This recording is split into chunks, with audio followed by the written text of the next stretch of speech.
Hi, I'm Sherry Stump. Thank you for joining me today.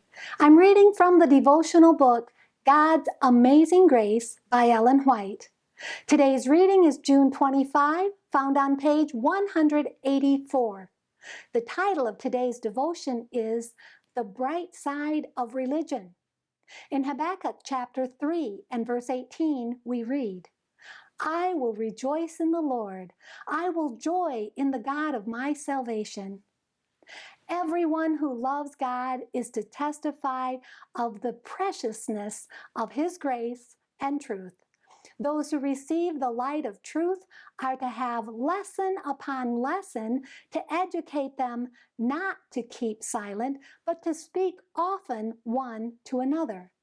They are to keep in mind the Sabbath meeting, when those who love and fear God and who think upon His name can have opportunity to express their thoughts in speaking one to another.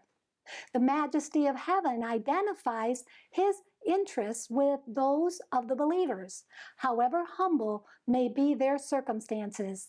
And whenever they are privileged to meet together, it is appropriate that they speak often one to another, giving utterance to the gratitude and love that is a result of thinking upon the name of the Lord.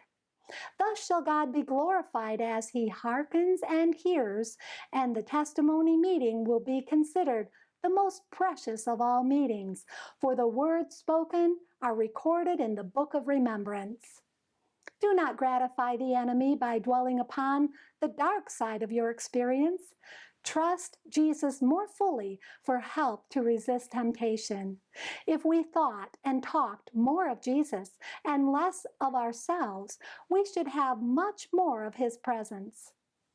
If we abide in Him, we shall be so filled with peace, faith, and courage, and shall have so victorious an experience to relate when we come to meeting that others will be refreshed by our clear, strong testimony for God.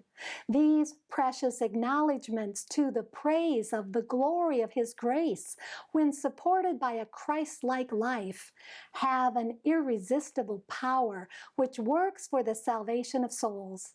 The bright and cheerful side of religion will be represented by all who are daily consecrated to God. We should not dishonor our Lord by a mournful relation of trials that appear grievous. All trials that are received as educators will produce joy. The whole religious life will be uplifting, elevating, ennobling, fragrant with good words and works. Thank you for being with me today.